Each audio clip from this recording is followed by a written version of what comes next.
Welcome back to Family Twist.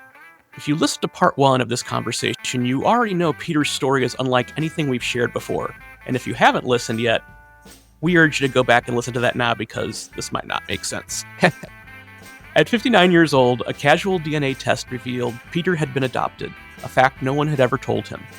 Everything he thought he knew about his life, his family, his identity, it was all built on a lie. In part two, Peter doesn't just tell us what he learned, he shows us what he did with the truth. After discovering his birth father's identity, Peter fought to have his father's name added to his original birth certificate. The government said no. They demanded DNA evidence that was impossible to provide because his father had passed away decades earlier. But Peter didn't back down. What followed was a 6-year legal battle against a system that erases, redacts, and forgets adoptees. And in the end, Peter won. This isn't just about one name on a document, it's about refusing to be invisible. It's about every person who's ever been told that their truth doesn't matter.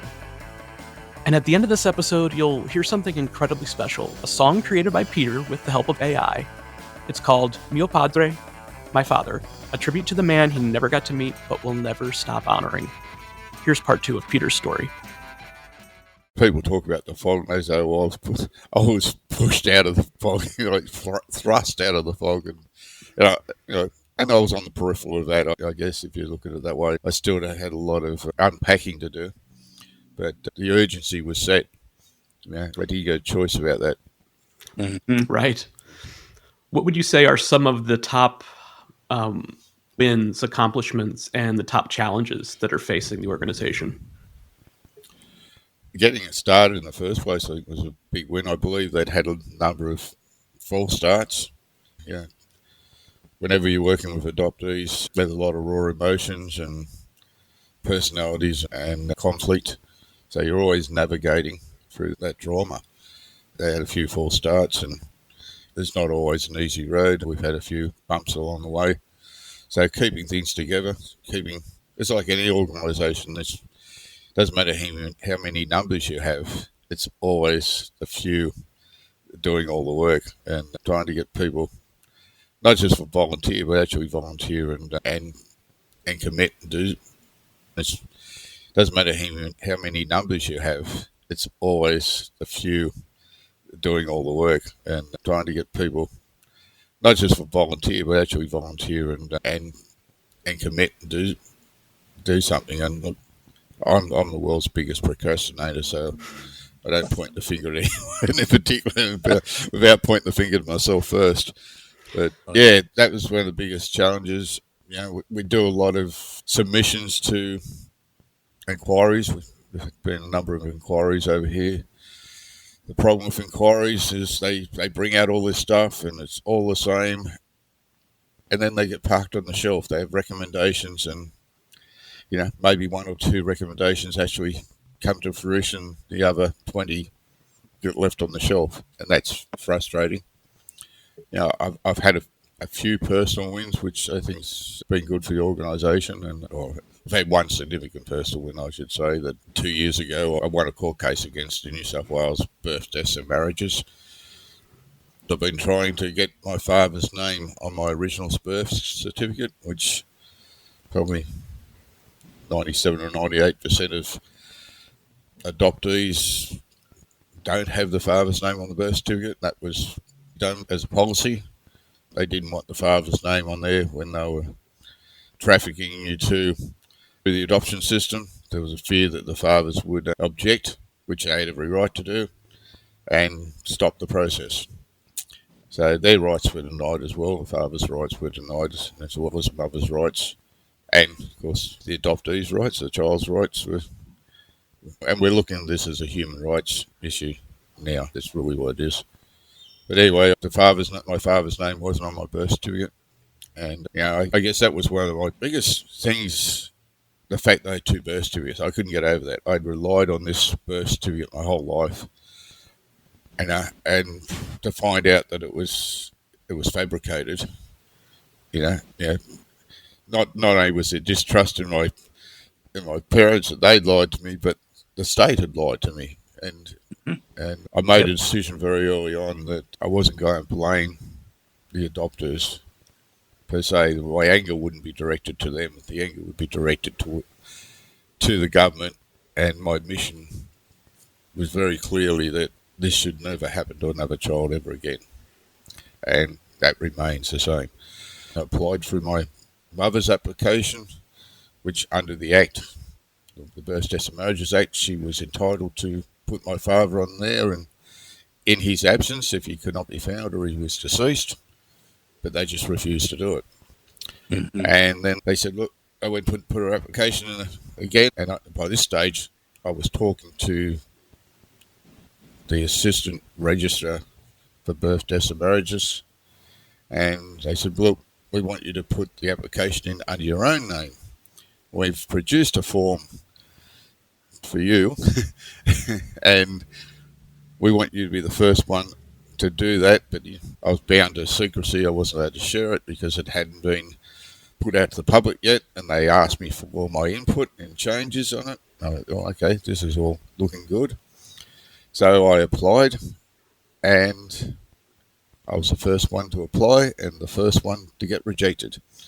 Oh. And then a new registrar came along, and I put in obviously an appeal, and he said, look, I'll personally look at it, and we had a good relationship, and he reviewed it, and he rejected it. And to his credit, he said I should go to the Administrative Appeals Tribunal. And I said, why? So they can rubber stamp what you've said, and then you want me in the Supreme Court. And I didn't want to go to the Supreme Court because the Supreme Court would make an order. I was sure I would win there, and I was confident. And the birth, deaths and marriages would comply because of court order. But that wouldn't have set a precedent. That wouldn't have helped anyone else. And I didn't think any adoptee should have to go to the Supreme Court or any other person that wanted their father's name on the birth certificate. And he convinced me that it's not the way it works, that they'd lost cases in the Administrative Tribunal before, and they were the ones who went to the Supreme Court. So I did that. I went through the Administrative Tribunal, which for all intents and purposes is a court, and I asked that of them, were they a court, and they agreed that they were a court, and their decisions were binding. And I won that case, and it was deemed that the policies and procedures of New South Wales birth, deaths and marriages were wrong. They needed to put my father's name on there, and their rejection of ancestry DNA as evidence was wrong, that it was evidentiary and it needed to be taken into consideration. I've had a number of meetings with the present Registrar of Births, Deaths and Marriages, and one of those initial meetings I took a number of adoptees with me, and one of them who I'd met in 2018, who was told by the counter staff at Births, Deaths and Marriages that the only way he would get his father's name on the birth certificate was if he dug him up and got his DNA. And he stopped at that point, like most people that applied. I kept him informed during those 6 years where I was up to, and I took him with me, and he had an application filled out, and I countersigned it, witnessed it, and was slid it across the table to the registrar and submitted it. 6 weeks later, he got an email that he'd been successful, and he asked the worker who'd sent the email, because he'd been with me down to the office of New South Wales Birth, Deaths and Marriages for this meeting, that could he actually get that given to him in person? And she agreed. And he rang me up just after that happened, and he said, after she gave it to him, he said, I know this is probably not the done thing. He said, but can I give you a hug? Yeah. And for staff who deal with this to see the result of what this means to people, that's got to have an effect, you know. And with a lot of these things, openings and stuff in Australia, there's a smoking ceremony done by the Aboriginal community to cleanse places and whatnot beforehand. And they said, we're having a smoking ceremony. Now, we haven't got to this point, but I'm also Aboriginal. And I asked the registrar, I said, can I come? I invited myself, and she thought about it for a minute. She said, well, you have to behave. So she arranged for someone to meet me, and I came back later in the afternoon, and she introduced me to all the staff, and I went to the smoking ceremony, and then I spoke to the person doing that smoking ceremony, who was also adopted. Wow. And they sent someone out to get me. They said, they're waiting for you to come in for the formal part of the opening. And I was included in the opening speech. I was introduced to everyone. It's a speech by the Registrar of Births, Deaths and Marriages, but yeah, we're working on it. Wow. Wow. Peter, I mean, it's an amazing. And Kendall will correct me, or Kendall will let me know you were able to get your father's name on your birth certificate.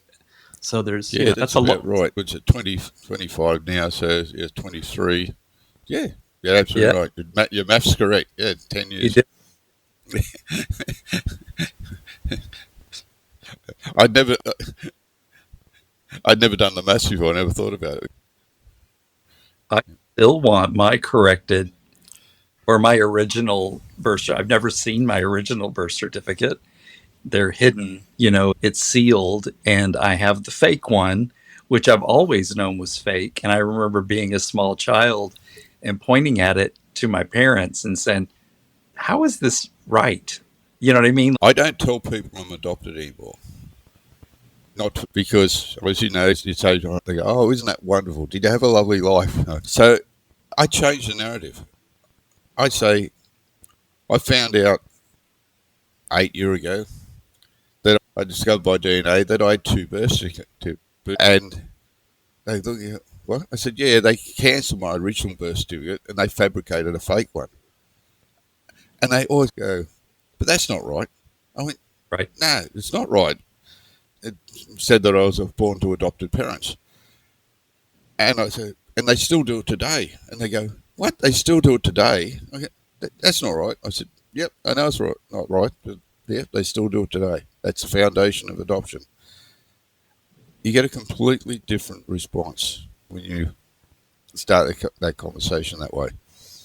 And I've never had a different response when doing it like that. People just don't know. They don't think about adoption. Like I did. I never thought about adoption. If someone had asked me before I found out, I would, it's a good thing or whatever, I wouldn't have known. It's not until you wear someone else's shoes. And I often say this when I was trying to help my sister. I had empathy for her. But it wasn't until I realised it wasn't her, it was me. I was wearing her shoes. It took on a completely different light. It changes everything. About 3 months after I found out, I overheard my wife discussing blood types with her sister. And a memory flooded back that I had buried for 40 plus years. I was in high school and we were in science and we were asked to bring our parents' blood types in and they were going to show us how to determine our blood types.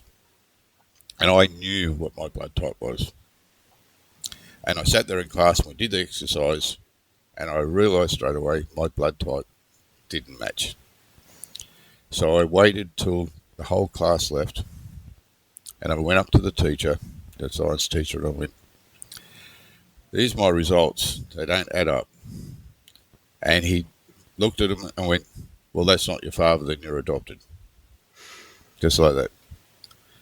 And I was probably 12-year-old. And I walked out of there, and I don't remember the rest. It's all sort of blurry. But I do. Then another memory came back, and I remembered that I had an argument with the adopted father, and I blurted out, you're not my father, I'm adopted. And then immediately felt guilty and never said that again. And then another memory came back later on that I had asked to see my birth certificate. Obviously, this was playing on my mind. And I had to wait for it. And when I got it, it had their names on it. I remember going, well, the science teacher must be wrong. There it is, it's got their names on it. And I completely buried that. And I believe it's what they call dissociative amnesia. And someone explained to me there was like a beach ball being held under the water. It keeps popping up. And I think they kept popping up through my life, but I didn't know what it was. I didn't realise that story. I completely buried it. I didn't remember it. I wouldn't have built a tree of 13,500 people who've gone to all these reunions had I remembered any of that. So it just shows you how the mind tries to protect itself, from what was, I guess that was, when you look at PTSD event of being separated from your mother, and then these other events being added to it as complex PTSD. That's one of those events. And to your previous point, I mean, I think it speaks to how much credence we all give to our government to do the right thing. And they aren't. So it's no. Why would you question the fact that you're holding a document that's been governmentally produced? Well, as children, we're trained to think of a birth certificate as like, this is one of the ultimate pieces of proof, and so it wouldn't even cross your mind that it could be fake, because we're trained to think that, oh, okay, well, we're going to need a copy of your birth certificate to, make sure you are who you say you are. Well, and that was a central part of my argument to have my father's name in there, that birth, deaths and marriages as record keepers, and the judge in the summing up said that I had provided the most up-to-date and accurate information, that they were bound to record it. So good. Yeah. Because conversely, when I was a child and knew that my birth certificate was fake, I would taunt my friends and tease them and say, well, if mine's not right, yours might not be either. You know what I mean? Like it became almost a joke, because that's how much credence I gave it. I'm like, you know what? These idiots, somebody typed this up in some office. They don't know me or my parents. Yeah, well, I'm just thinking back to the 70s. There was a lot of paper licenses that were fake. Mm-hmm. People would type them up in the hotel. Yep. Right. Yep. So do you have any idea how many Australians have been able to get their father's name on their birth certificate since you were the first? I think I don't really know. I've heard, I know personally of 2 or 3. There's probably half a dozen. That's still a long way to go. Long way to go, absolutely. What I'm trying to do, and the birth, deaths and marriages have promised me they will do this, that they'll change the forms to enable this. We're still waiting on that. And also waiting on them to update their website to basically advertise the fact that they can't do it. I think they're worried they don't have a large workforce, that this would add some workload to their workforce. So they're a little bit concerned that they get a rush of people. But I come across someone else the other day that weren't adopted, and they were able to get their father's name on their birth certificate. Basically the same situation I was as far as that.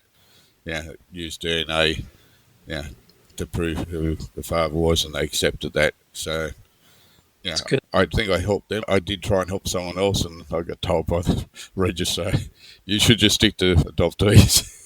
But someone else has done it anyway, so that's great. Right. Yeah. So cool. Peter, the final question we've been asking our guests is, when you're on that family twist roller coaster, is there a song or a musical artist that you lean on to kind of help you get through those moments? No.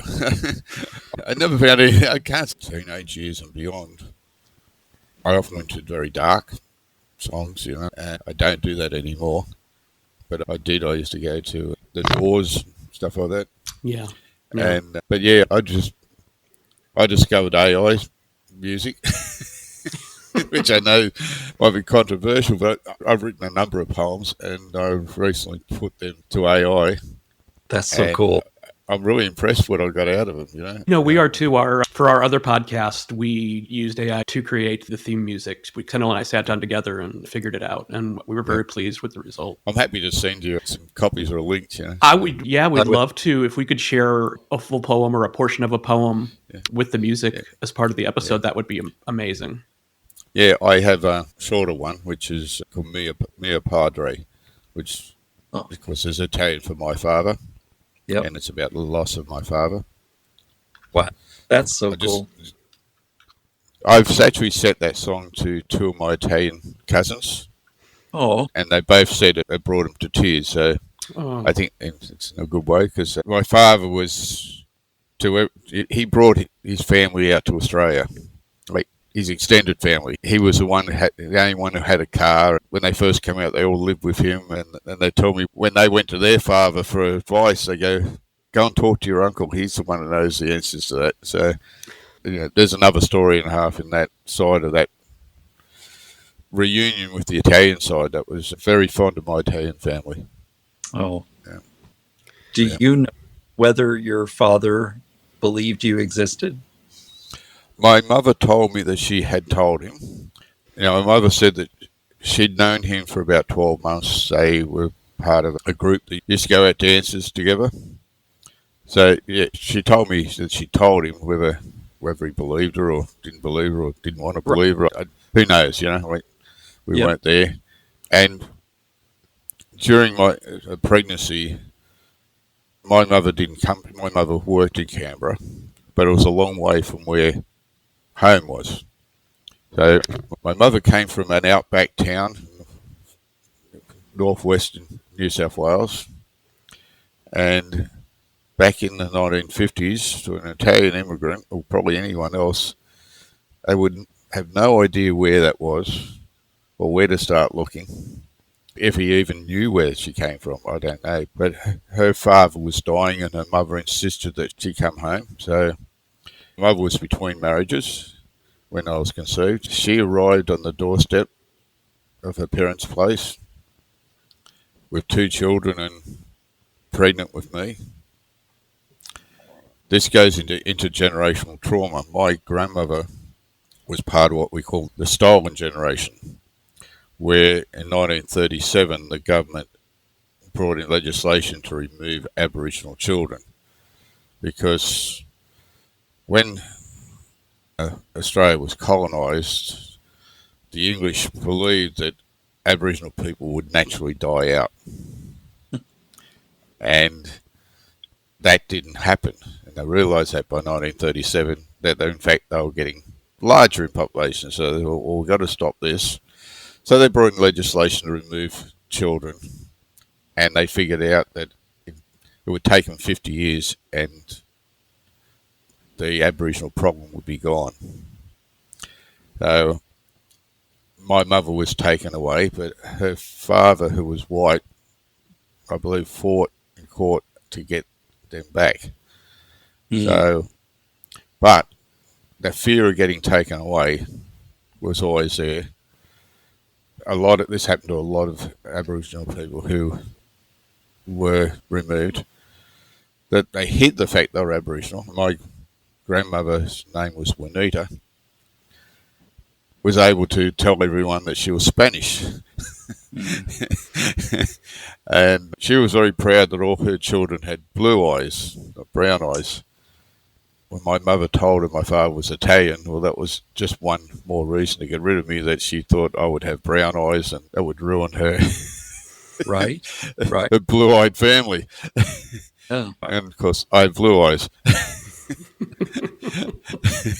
So, yeah, when I found out, because my mother she never told me the story from start to beginning, but she never backed off from me.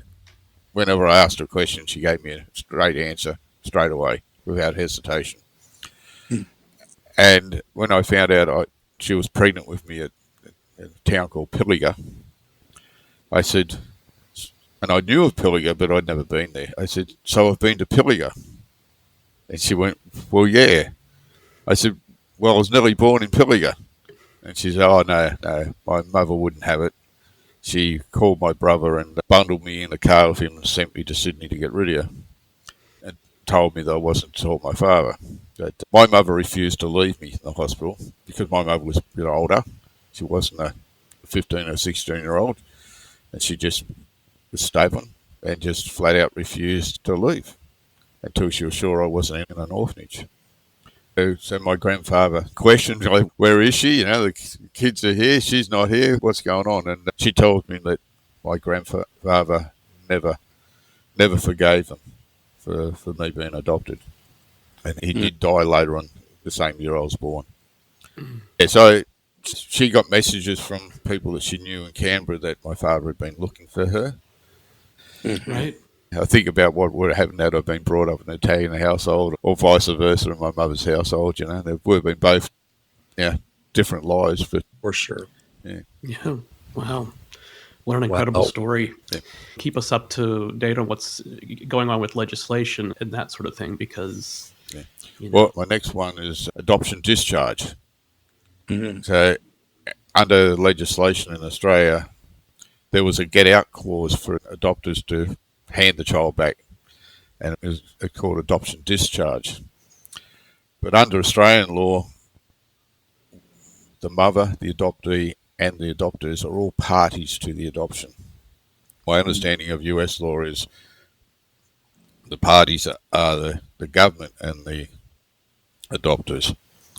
But in Australia it's different. As a party to the adoption, I'm entitled to apply for a discharge. But I have to go to the Supreme Court in New South Wales. Jeez. I don't believe anyone should have to go to the Supreme Court. And that my argument is that we had no fault divorce in 1975 for very much the same reasons. And that two people no longer would want to be in a relationship. And why should we have to prove some sort of adversarial fault on one or other party? So I'd like to see no fault discharge. And this basically almost happens in Western Australia, where you send in the application and the judge basically rubber stamps it and grants it. There's no reason not to grant it. So there's no court appearance, but it's different from state to state. Do we have no fault divorce? So that's my next battle in that regard. Yeah, excellent. We'll keep fighting the good fight. 6 years of pushing, petitioning, proving, and finally, Peter was heard. A name that had been denied to him for decades is now right where it should be, on his birth certificate. On the record, in the story. Peter didn't just reclaim his identity, he rewrote the rules for other adoptees in Australia. His victory set a precedent, and his advocacy continues to open doors for people who have been locked out of their own history. While this is a journey filled with grief, it's also filled with incredible grace. Peter never got to meet his father, but through truth, persistence, and legacy, he made the connection real.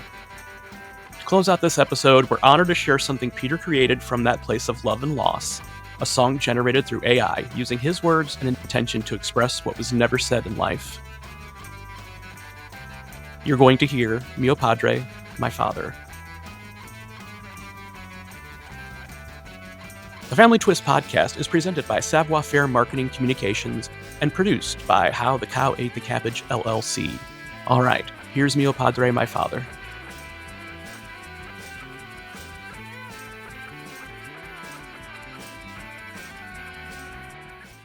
My father, my father, my heart bleeds that I never knew you. My father, my father, my heart bleeds that you died before your time. My father, my father, my heart bleeds that you are not here for me. My father, my father, my heart bleeds that you were not in my life. My father, I imagine a world with you in my life. My father, if it could have been, would you like me? Would you have loved me? My father, would you have been proud of me?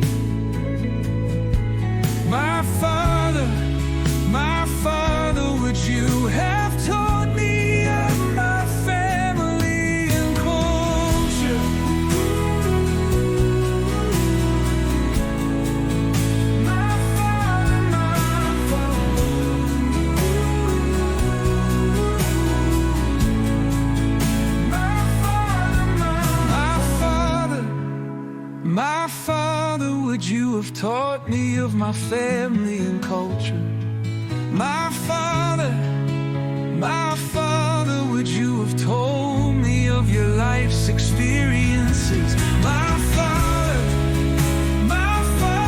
your family reveals you. My Father,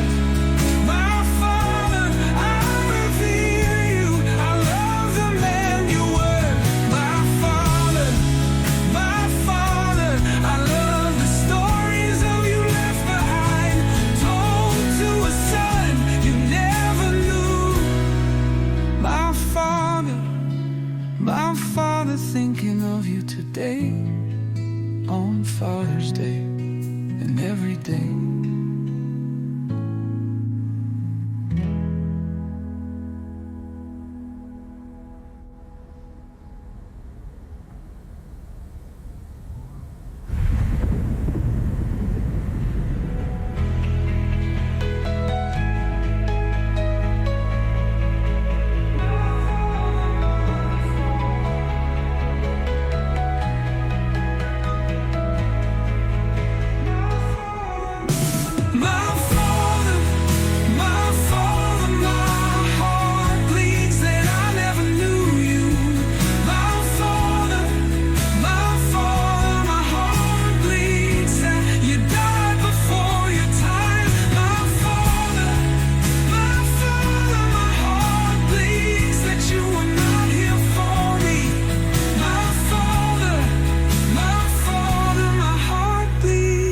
You are not in my life.